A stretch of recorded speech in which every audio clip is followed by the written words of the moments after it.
আলহামদুলিল্লাহ আলহামদুলিল্লাহ। বাকি আয়াতগুলোর তাফসীর আল্লাহর মেহেরবানিতে শেষ করা হইতেছে। আমরা জমে জমে বসে যাই। আউযু বিল্লাহি মিনাশ শাইতানির রাজীম। তো এর উপরে বলা হয়েছে, একটা বলা হয়েছে ঈমান ঠিক করতে হবে, আর নেক আমল। নেক আমলের মধ্যে কয়টা ছিল? ইবাদত সুন্নত মোতাবেক। আজকে নামাজ আজান সুন্নত নেই। 2 নম্বর ছিল রিজিক হালাল রাখতে হবে। কি ছিল? রিজিক হালাল। 3 নম্বর বাপ মায়ের হক কি, বিবির হক কি, সন্তানের হক কি, পাড়া প্রতিবেশের হক কি, এগুলো জেনে আদায় করতে হবে। একে বলে মুআশারাত। এই 3টাকে বলা হয় নেক আমল।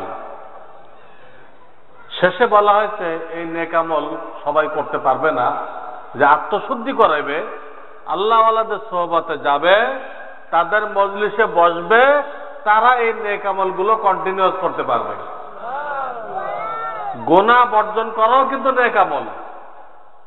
আপনি এটা কুদৃষ্টি করতে পারতেন, করলেন না, এটাও কিন্তু নেক আমল। আপনি ঘুষ নিতে পারতেন, ঘুষ নিলেন না, এটা কি? নেক আমল। এই নেক আমল করতে গেলে সবর লাগবে, আত্মশুদ্ধি লাগবে।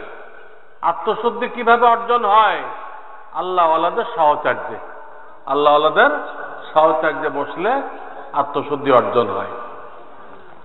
সামনে বলা হইতেছে ফাখাসাফনা বিহি ওয়া বিদারিহিল আরদ। এই যে কারণকে প্রায় প্রায় দাওয়াত দেওয়া হইতো, তুমি নামাজ পড়ো, দান খয়রাত করো, এগুলো বলা হইতো।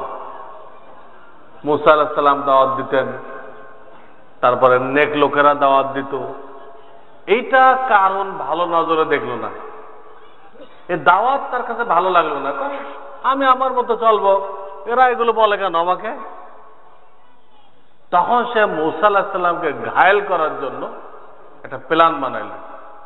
কি বানালো? প্ল্যান বানাইল। এখান থেকে নসিহত হাসিল করতে হবে। আজকাল দাওয়াত ও তাবলীগের নামে আমাদেরকে দাওয়াত দেওয়া হইতেছে, আমরা অনেকে পছন্দ করি না, উল্টা তাদেরকে সমালোচনা করি কি না? এই সমালোচনার দ্বারা কি হবে, কি ক্ষতি হবে, এটা এখান থেকে বুঝতে হবে। ফেরাউন কইতেছে, কারণ দাওয়াত পছন্দ করলো না, সে উল্টা মুসা নবীকে ঘায়েল করার জন্য ফন্দি বের করলো। কি ফন্দি? একটা মেয়েকে, মহিলাকে, সুন্দরী মহিলাকে টাকাটুকি দিয়ে প্রস্তুত করলো, টাকাটুকি দিয়ে। তো মুসা নবী যখন ওয়াজ করবে, তা আমি জিজ্ঞেস করব, হে মুসা নবী, জিনার শাস্তি কি? উনি বলবে, জিনার শাস্তি সঙ্গে সাথ পাথর মেরে শেষ করে দিতে হবে, এই বলবে। তখন আমি বলবো, তো আপনি এই মহিলার একটু বক্তব্য শোনেন, উনি কি বলতে চায়। তখন তুমি দাঁড়ায় মুসা নবীর বিরুদ্ধে অভিযোগ করবা, তো আপনি নিজেই তো আমার সাথে এই কাজ করতেন। দেখেন, দাওয়াত স্বীকার করলো না, উল্টা দাওয়াত ওয়ালার বিরুদ্ধে শয়তানি একটা মহিলাকে টাকাটুকি দিয়ে প্রস্তুত করলো। ঠিক কথা মতো কাজ। মুসা আলাইহিস সালাম ওয়াজ করতে দাঁড়াইছে, কারণ প্রশ্ন দিল জিনার শাস্তি কি? উনি বলেন পাথর মেরে শেষ করতে হবে। আচ্ছা, তাহলে আমাদের মজলিসের এক কোনায় কিছু মহিলা আছে, ওরা কিছু বলতে চায়, শোনেন। হ্যাঁ বলো। মুসা আলাইহিস সালামের হ্যাঁ বলো, তাদের কি কথা? কোন মহিলা দাঁড়াইলো, দাঁড়ায় বলল যে এরকম কারণ আমাকে টাকা দিয়েছে, দিয়ে আমাকে প্রস্তুত করছে এই কথা বলার জন্য। তখন মুসা আলাইহিস সালাম খুব নারাজ হইলেন, হয়ে জমিনকে আদেশ করলেন, রাগ হয়ে, হে জমিন, কারণকে পাকড়াও করো। এবং মুসা আলাইহিস সালাম বলেন, যারা আমার দলের লোকজন আসো, সব সরে আসো, সব সরে আসো। তারা সব সরে আসলো। আর যারা কারণের দলে আসো তারা থাকো, তারা সব থেকে গেল। এরপরে জমিনকে কইলেন পাকড়াও করো, জমিন পাকড়াও করলো। কারুন, তার লোকজন, তার ধন সম্পদ সব জমিনে গাঁটতে আরম্ভ করলো। গাঁটতে গাঁটতে সব অদৃশ্য হয়ে গেল এবং সেই জায়গাটা সাগর হয়ে গেল। ওটা বলতেছে ওই সাগরের নাম হলো বুহাইরায়ে কারুন।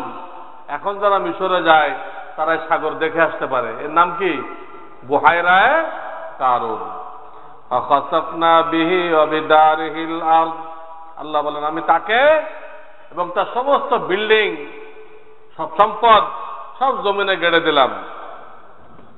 তার কোনো সাহায্যকারী থাকলো না, সেও ঠেকাইতে পারলো না। তখন ওই যে লোকগুলো কারুনকে ভাগ্যবান বলেছিল তারা কি বলতে লাগলো? ওয়াসবাহাল্লাযীনা তামান্নাউ মাকানাহু বিল আমস ইয়াকুলুনা ওয়াইকান্নাল্লাহা ইয়াবসুতুর রিজকা লিমান ইয়াশাউ মিন ইবাদিহি ওয়া ইয়াকদির। যারা কারুনকে ভাগ্যবান বলেছিল, কারুনের মতো হওয়ার আক্ষেপ করেছিল, তারা বলতে লাগলো আরে আমরা কি ভুল বলেছিলাম। এখন দেখতেছি রিজিক তো আল্লাহ যাকে চান তাকে দেন, যাকে চান না তাকে দেন না। এটা ভাগ্যবানের কোনো আলামত না। গাড়ি বাড়ি টাকা পয়সা আমরা যে বুঝছিলাম যে সৌভাগ্যের আলামত, তো গলত, একদম ভুল। তারা স্বীকার করলো এবং তারা আরো বলল লাউলা আম্মান্নাল্লাহু আলাইনা লাখাসাফা বিনা। আল্লাহ যদি আমাদেরকে ধন দৌলত দিতেন আজকে আমাদের হাসর এই কারণের মতো হইতো। আমরাও ধন দৌলত পেয়ে নাফরমানি করতাম, নবীর বিরুদ্ধে কাজ করতাম, তা আমাদেরও জমিনে গাড়ি দিতে হইতো। দেখেন কালকে তারা কারণের মতো হওয়ার জন্য আফসোস করেছিল, কারণকে সৌভাগ্যবান বলেছিল, আর আজকে বলতেছে আল্লাহ বাঁচাইছে।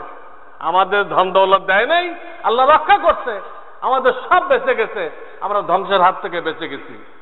ওয়াইকান্নাহু লা ইউফলিহুল কাফিরুন।